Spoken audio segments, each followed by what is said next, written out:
Hey there, it's CJ Willie, and I'm back with episode number 2 in Let's Talk About 1984 Donruss. If you haven't watched episode 1, you can check it out by clicking on the link in the description below. You can also find it on my channel under the playlist Let's Talk About Baseball. After covering my favorite subset from the 1980s, the Donruss Diamond Kings, I can't wait to talk about the premiere of another iconic subset, Donruss began in 1984. Afterwards, I'll finish out the episode by covering how Donruss constructed its checklist to focus on superstar players earlier in the set versus the approach taken by its competitors, Fleer and Topps. Prior to producing the set, Donruss worked with famed sports writer Bill Madden to identify players who had debuted during the 1983 Major League Baseball season and were on the cusp of breaking out as stars of the game. Madden identified 20 of these promising young players and worked with Donruss to label each of them as a rated rookie. The moniker of rated rookie became a staple in sets throughout the following 2 decades and continues in the current rebranding of Donruss cards released by Panini. Interestingly, Madden, who was a beat reporter covering the Yankees, did not choose Don Mattingly as one of the rated rookies. So who did he choose as the Yankees rated rookie? I'll cover that in just a moment. The rated rookie subset begins with card number 27 and ends with card number 46. Similar to the Perez still errors found on the Diamond King subset cards, card number 29 and card number 30 did not have the card number on the back. Donruss did correct this error, and the cards appear with the number on the back of the card in the factory sets. Let's start off with talking about the rated rookies. Number 27, Joel Skinner, 1979 37th round draft pick of the Pirates, journeyman catcher for over 9 years with the White Sox, Yankees, and Indians. His father, Bob Skinner, also played in the MLB. Next up, Tommy Dunbar, 1980 first-round draft pick of the Rangers. He played a total of 91 games over parts of only 3 seasons. However, in '84, he won the American Association batting title while playing with the Oklahoma City 89ers. Number 29, but you wouldn't notice it because on the back of the card, the number is missing, is Mike Stenhouse, first-round draft pick of the Expos in 1980. Played a total of 207 games over parts of 5 seasons. He's also the son of an MLB player, Dave Stenhouse, who was a pitcher. Ron Dialing, number 30, once again, wouldn't know it because missing the number on the back. First-round draft pick of the Rangers in '81, 1985 NL All-Star, won 136 games over 13 seasons. Deion James is up next, 1980 first-round draft pick of the Brewers. He was mainly a platoon lefty hitting outfielder. Career batting average, .288 over 11 seasons. Tony Fernandez, signed out of the Dominican Republic, 5-time All-Star, compiled 2,276 hits and a .288 batting average over 17 seasons.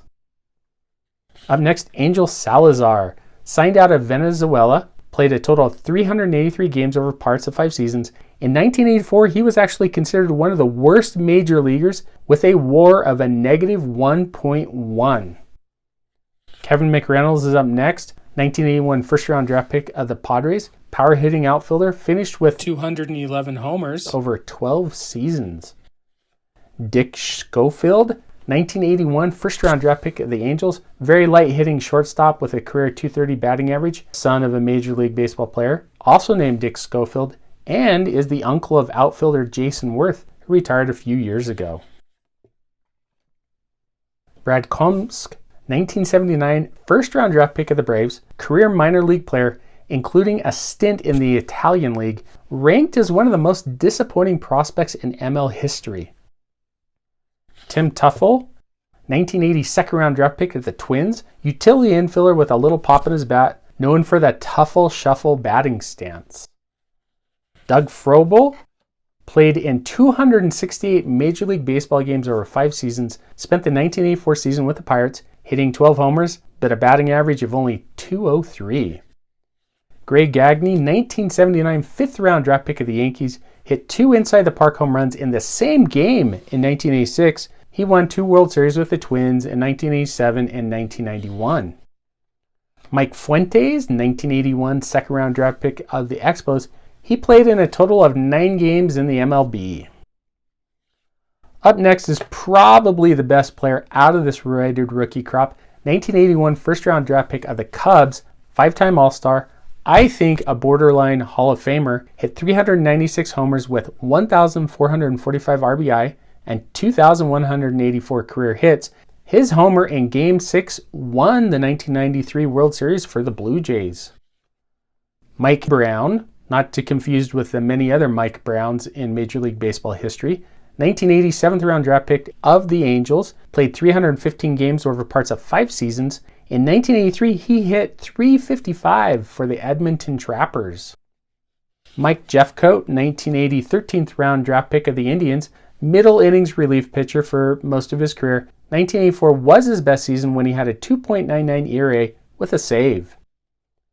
Sid Fernandez, 1981 third round draft pick of the Dodgers, NL All-Star in 86 and 87, won 114 games over 15 seasons. Interestingly, both Fernandez and Darling were born in Hawaii. Finally, to the man that replaced Don Mattingly as the rated rookie choice from the Yankees, 1978 16th round draft pick of the Yankees, Brian Dayette, played 218 games over 5 seasons, had an epic 1983 minor league season with the Columbus Clippers, hitting 35 homers with 108 RBI, but I still would have chosen Don Mattingly as the Yankees rated rookie.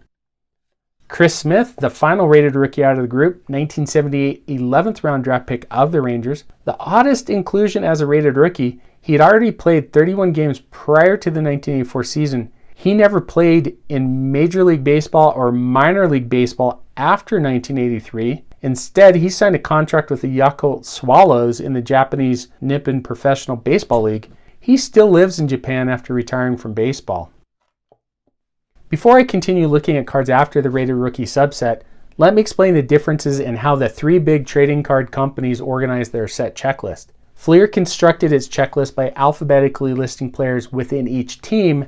Then they organized the checklist with the World Series winner and loser occupying the first 2 slots, followed by the remaining teams based upon winning percentage, ending out with the team with the worst record. Topps, on the other hand, built their checklist with superstars and all-stars appearing in card numbers ending in 0, like 10, 20, 30, 100, 200, 300, 350, 450, etc.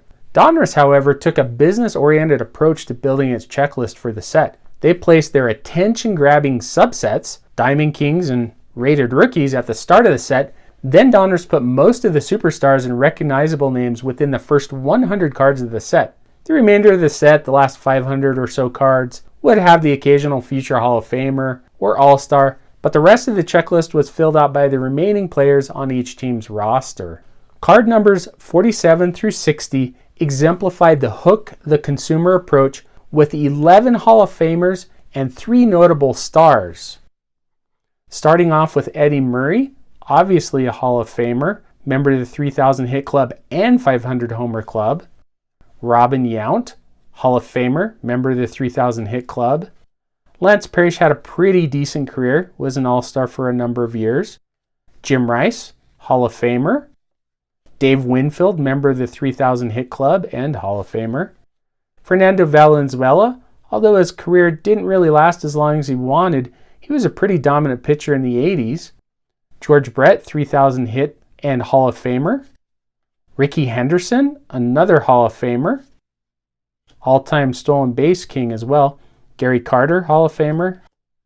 Buddy Bell, underrated career. Check him out on Baseball Reference to see that he had a pretty darn good career. Not quite Hall of Fame, but all-star-ish. Reggie Jackson, member of the 500 Homer Club, Hall of Famer. Harold Baines, borderline Hall of Famer at best. He's been voted in. He's a Hall of Famer. Should be Dale Murphy.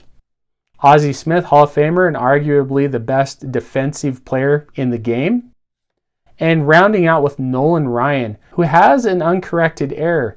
In the career highlights on the back, says that he compiled 383 strikeouts in 1972 with the Angels. Well, he accomplished that feat in 1973. Ending with Hall of Famer Nolan Ryan is a great way to close out episode number 2. Tune in next time for episode number 3 when I'll talk about 2 rookies that became future MLB All-Stars. Anyway, I hope you enjoyed the video. If you did enjoy it, please click on that thumbs up button and share this episode with your friends. Make sure to subscribe and update the notification icon to catch episode number 3 of Let's Talk About 1984 Donruss. Thanks for watching.